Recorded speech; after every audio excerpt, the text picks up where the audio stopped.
I'm Claire, 29, and I've spent years watching powerful people underestimate quiet ones. Every week, I bring you true stories of betrayal, hidden power, and the moment the truth finally comes out. Stay till the end, it always does.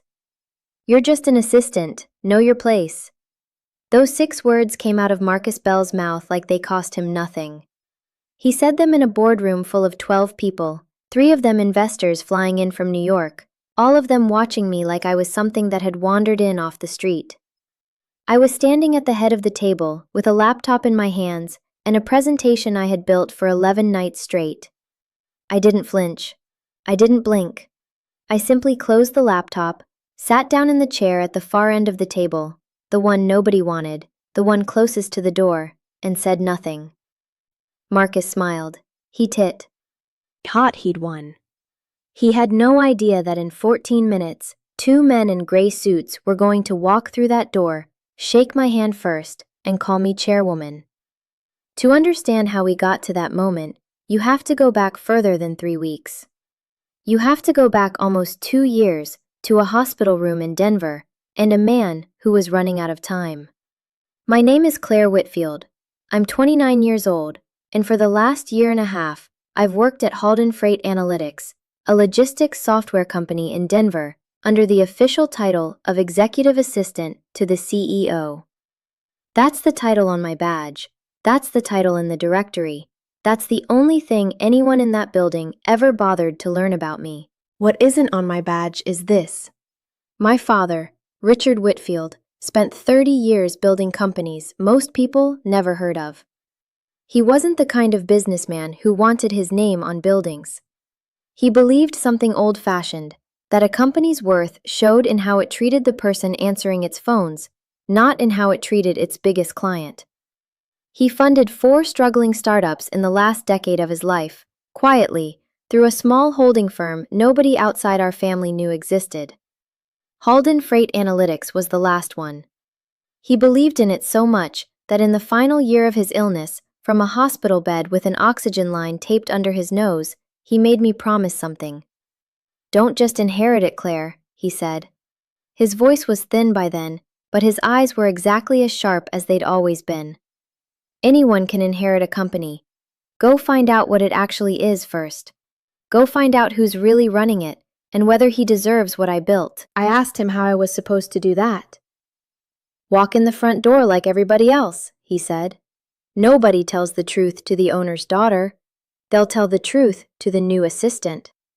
He passed 6 weeks later, and when the paperwork settled, I inherited 61% of a company I had never worked inside, enough to control every major decision on paper, and 0 real knowledge of what actually happened inside those walls day to day. So I did exactly what he asked. I changed nothing about my appearance, nothing about my resume, except the one detail that mattered. I used my mother's maiden name. Whitfield became Bennett. Claire Bennett, 28 years old on the application, 3 years of admin experience, a made-up but plausible employment history that a friend of my father's helped me build so it would hold up to a background check. I applied for the only open position in the company that quarter, assistant to the CEO, and I got it in 9 days, mostly because nobody who actually wanted power ever applies for a job like that. The CEO was Marcus Bell, 41 years old, hired by the board 2 years before my father's death, before any of us knew how sick he really was. On paper, Marcus was exactly what a growing software company wants. Wharton MBA, a decade at 2 other logistics startups, 1 modest exit under his belt, the kind of easy charisma that makes a boardroom feel like it's already won before the numbers even come up. My father's holding firm had approved his hire from a distance, based entirely on a polished pitch and glowing references. Nobody had watched him do the actual job. I was about to. It took less than a month to understand what kind of man he really was. Marcus was 2 different people, depending on who was in the room. To the board, to investors, to anyone whose opinion could affect his own trajectory, he was warm, quotable, full of phrases like, "We're not just a logistics company, we're rebuilding trust in supply chains." The kind of line that sounds good in a pitch deck and means nothing on a Tuesday afternoon when a client's shipment is 3 weeks late. To the 22 people who actually worked under him, he was something else entirely. Dismissive, quick to blame, allergic to sharing credit. I saw it within my first 2 weeks. A data analyst named Priya Nair, 24 years old, sharp, the kind of quietly brilliant that never gets noticed in a room full of loud people, had built a client retention model that identified which accounts were at risk of leaving before they actually left. It saved the company an $800,000 contract in her first month on the team. In the board meeting where that number came up, Marcus described it as a strategic retention initiative I put in place. Priya's name never came up. She was sitting 3 seats down from him when he said it. I watched her stare at her notebook and say nothing. I understood exactly why. I'd already learned, in 2 short weeks, that saying something to Marcus cost you more than it was worth. He called me the assistant from day one. Never Claire, never Ms. Bennett, just the assistant. The way you'd refer to a piece of equipment. He'd snap his fingers mid-phone call for a coffee refill. He'd hand me his dry cleaning ticket like I was a hotel concierge. Small things, at first. Things you could tell yourself were just a busy man's bad habits. Then they stopped being small. About 4 months in, I caught an error in a contract renewal for one of our largest clients, a clause that had been copy-pasted from an old template and left our liability exposure completely unprotected. It would have cost the company over $2 million if the client ever tried to walk away mid-contract. I brought it to Marcus quietly, the way I brought him everything, expecting a thank you at minimum. He read it for exactly 4 seconds and laughed. Not with me, at me. "Cute that you think you understand contracts, sweetheart," he said, loud enough that 2 people at the nearby desks heard it. "Stick to my coffee order." I fixed it anyway. I rewrote the clause myself that night, using contract language I remembered from years of watching my father review agreements at our kitchen table. And I quietly routed it through legal the next morning, under a memo that made it look like their own oversight. Nobody ever knew it was me. The contract got fixed. The company stayed protected. Marcus never found out how close he'd come to losing $2 million because he couldn't be bothered to read 4 sentences carefully. That was the moment something in me changed. I stopped hoping he'd become a better man. I started paying attention like it was my job, because in the truest sense, it was. I want to be clear about something. I wasn't plotting revenge in those early months. I was doing exactly what my father asked me to do. Watching, learning, building an honest picture of what Halden Freight Analytics actually was underneath the pitch deck. But an honest picture, it turned out, was an ugly one. I watched Marcus expense a team offsite to Cabo San Lucas that was, in reality, 4 days of golf with 3 friends from business school, none of whom worked at the company. I watched him miss a critical deadline on a client integration because he'd sat on the final sign-off for 6 days while dealing with a personal matter, and then watched him tell the board, without hesitation, that the delay was due to execution issues on the data team, Priya's team, the same team that had delivered everything on schedule. I watched him take a growth strategy slide deck that I had built almost entirely myself, under his direction, but with my analysis, my market research, my actual recommendations, and present it to the board as his vision for where Halden goes next. He got a standing ovation. I stood in the back of the room, holding his coffee, and clapped along with everyone else. Every night after that, I went home to my apartment, and before I did anything else, I opened a folder on my personal laptop that I had named, with a kind of grim humor, homework. Nobody at Halden knew it existed. In it, I logged everything. Dates, dollar amounts, screenshots of Slack messages where Marcus mocked employees by name in a private channel he thought only his inner circle could see. A channel I'd been quietly added to months earlier because someone assumed the assistant wouldn't understand what she was reading. Emails I forwarded to my own private account the moment they crossed my desk. Within a year, that folder held roughly 300 documents, a paper trail thick enough to end a career, if it ever needed to. I told myself for a long time that I was just building a complete picture, that I hadn't decided what to do with it yet. That's not entirely honest, looking back.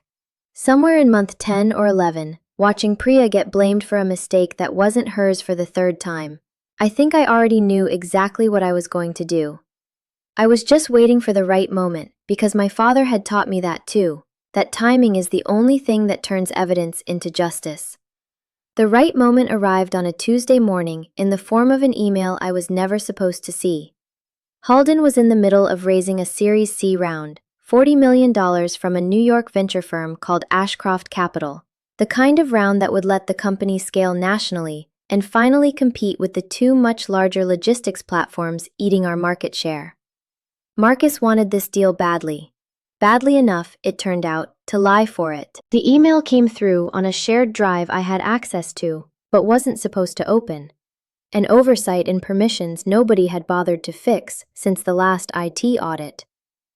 It was a draft of the investor pitch deck, and next to it, an internal spreadsheet showing the real Q3 client retention numbers. The numbers in the pitch deck were 18% higher than the numbers in the internal spreadsheet. Not a rounding error, not an optimistic projection. A deliberate, calculated inflation, dressed up with different formatting so it wouldn't be obvious side by side unless you were specifically looking, which nobody at Ashcroft Capital had any reason to do, until they met the majority shareholder who'd been sitting 8 feet from Marcus's desk for over a year. This wasn't the kind of thing you fix quietly with a late-night contract rewrite. This was fraud. Real, prosecutable fraud. The kind that ends not just a CEO's job, but potentially his freedom. And the kind that could have taken my father's company down with him if Ashcroft Capital ever discovered it after the money had already changed hands. I sat with that email for 2 full days before I did anything. I want you to understand that this wasn't hesitation born of fear. It was the same instinct my father had, the instinct to be completely certain before you act. Because once you act, you can't undo it. I cross-referenced every number in that spreadsheet against 6 months of client invoices I had access to as the assistant. I confirmed it wasn't a mistake. It was deliberate, and it was Marcus's signature on the final deck approval. Then I made a phone call I hadn't made in over a year. Daniel Reyes had been my father's attorney for 2 decades. He was the only person outside my immediate family who knew that Claire Bennett and Claire Whitfield were the same person, because he was the one who'd helped me build the identity in the first place, at my father's request, before he passed. Daniel picked up on the second ring, and I told him everything: the 18 months, the folder called homework, the inflated retention numbers, all of it. He was quiet for a long moment when I finished. "Claire," he said finally, "you've had the legal power to fire this man since the day you signed your father's estate paperwork. You've just chosen not to use it." "I wanted to see who he really was first," I said. "Now I know." "So what do you want to do?" I told him. I wanted it to happen in front of the investors. Not because I wanted a spectacle. I want to be honest. There was some of that in me too, after 18 months of the assistant. But because the fraud itself was aimed directly at Ashcroft Capital's $40 million. They deserved to know exactly who they were about to fund, in the room, before a single wire transfer went through. Daniel made 2 calls that night. The first was to Warren Ashcroft himself, the founding partner of Ashcroft Capital, a man Daniel had known professionally for years through unrelated deals. The second was to 2 other members of Halden's 5-person board, quiet, long-tenured directors who had been appointed originally by my father's holding firm and who, it turned out, had their own private doubts about Marcus that they'd never had the standing to act on. By the following morning, those 2 directors had signed a document, prepared overnight by Daniel, placing Marcus on immediate administrative leave pending a fraud review, contingent only on my confirmation as majority shareholder, which Daniel would provide in person the moment I gave the word. The investor visit had a new item on its agenda. Marcus had no idea it existed. The morning of the meeting, I did exactly what I'd done for 18 months. I arrived early, I made his coffee. I printed his notes and organized them the way he liked, tabbed and color-coded, because that was the job, and until that morning, it was still my job to do it well. He barely glanced at me as he took the folder from my hands. "Sit in the back today," he said, not looking up from his phone. "Investors don't need to see the help." I sat in the back. For nearly 40 minutes, Marcus performed. And he was good at it. I'll give him that much even now. Confident, articulate, hitting every beat investors want to hear. He gestured at slides I had built. He quoted the inflated retention numbers I now knew, with certainty, were fabricated. Two men from Ashcroft Capital sat at the head of the table, older, composed, taking notes without much visible reaction, occasionally glancing toward the back of the room. Toward me. I didn't know yet that Warren Ashcroft had personally reviewed a summary of Daniel's findings on the flight in. Then came the moment. I stood up, not to speak, just to reach for the laptop I needed for the next slide, and Marcus, irritated at the interruption to his rhythm, snapped without even turning his head. "You're just an assistant. Know your place." The room went quiet, in that particular way rooms go quiet when everyone senses something ugly just happened, and nobody wants to be the one to react first. A few people looked at their laptops.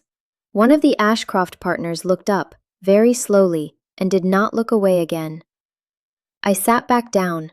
I closed the laptop. I said nothing.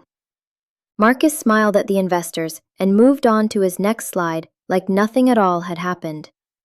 That's when the door opened.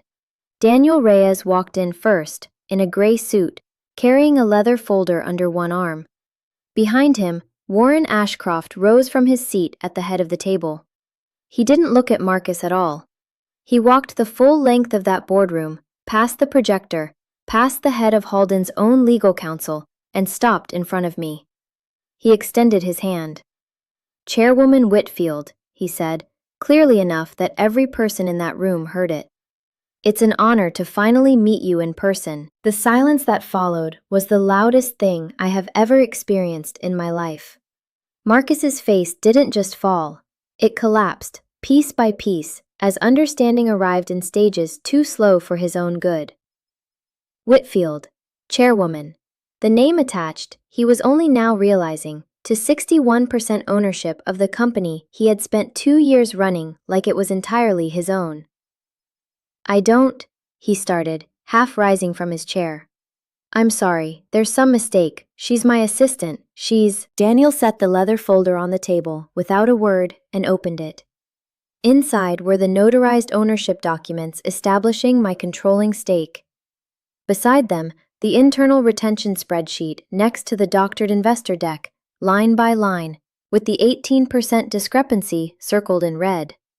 And beneath both, a formal resolution, already signed by 3 of Halden's 5 board members, placing Marcus Bell on immediate administrative leave pending a full fraud investigation, effective the moment this meeting concluded. "Ms. Bennett," Marcus said, his voice cracking, defaulting instinctively to the only name he had ever bothered to learn. "Please, whatever's happening here, we can talk about this. We can fix." "My name," I said quietly, standing for the second time that morning, "is Claire Whitfield. My father spent 30 years building companies on the idea that the truth matters more than the pitch. You spent 2 years selling something else, and you were about to sell it to these gentlemen for $40 million.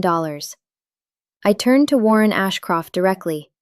"The 18% inflation on Q3 retention in the deck you were shown this morning is fabricated. I have the real figures, time-stamped, and I have internal communications showing he knew before he approved the final version. I won't let this company take your firm's money under false pretenses, not while I have a say in what happens here, and I do." Warren nodded slowly, unhurried, the way men who have sat through 100 boardroom collapses tend to be. "That's exactly the kind of diligence we look for before we invest, Chairwoman. We'd still like to fund Halden's growth, just not under this leadership." Marcus was escorted out of the building that same afternoon. His badge was deactivated before he'd even cleared his desk of the golf trophies and framed magazine clippings he kept behind his chair. Security walked him to his car in full view of the office windows. Nobody looked away. The story moved through Halden in under an hour, the way stories like that always do. The assistant everyone had dismissed for 18 months, the one who fetched coffee and printed notes and sat in the back of every room that mattered, was, in fact, the majority owner who had spent that entire time quietly documenting every stolen idea, every misplaced blame, every casual cruelty aimed at the people with the least power to answer back. Priya found me in the break room late that afternoon, still visibly stunned, holding a mug she'd forgotten to drink from. "You knew this whole time?" she asked. "About all of it? About him blaming me for the integration delay?" I needed to see exactly who I was trusting with my father's company before I did anything, I said. "I'm sorry it cost you as much as it did while I figured that out." "What happens now?" "Now," I said, "the company finally gets run by someone who knows what you actually built." I promoted her to Director of Data Strategy the following month, with a retention model she'd designed, becoming a core part of the very pitch that eventually closed our funding round. 3 weeks after that boardroom, Halden Freight Analytics closed its Series C round, $40 million, under new interim leadership, under my own name this time, made fully public. Ashcroft Capital's press release included a line I had printed out and pinned above my desk, the same desk where I used to keep Marcus's coffee order taped to the monitor. Halden Freight Analytics is proud to announce new executive leadership under Chairwoman Claire Whitfield, whose quiet diligence protected investor trust before a single dollar changed hands. Marcus never worked in venture-backed tech again. Word travels fast in an industry that size, and the story of the CEO who inflated his numbers and lost everything to the assistant he humiliated in front of the people signing the check became, in certain circles, exactly the kind of cautionary tale founders tell each other at conferences, usually without ever learning my full name. I think about that morning often, not the handshake, not even the look on Marcus's face when the folder opened. I think about the 4 seconds right before it, his voice, careless, certain, saying 6 words to a woman he'd decided wasn't worth learning the name of. He was right about one thing, in the end. I was quiet. He just never understood that quiet and powerless were never the same thing. My father used to say that patience isn't the absence of power. It's power waiting for the right moment to be undeniable. I didn't understand what he meant until I was standing at the back of that room, watching a man dig his own grave one careless sentence at a time. And I finally understood exactly what he'd spent his whole life trying to teach me. If you've ever been underestimated by someone who mistook your patience for weakness, tell me about it in the comments. I read every single one, and some of your stories are the reason I keep making these videos. And if you want to know what happened to Marcus after this, where he ended up, and what he tried to do 6 months later when he found out Halden had tripled in value, that story is coming next.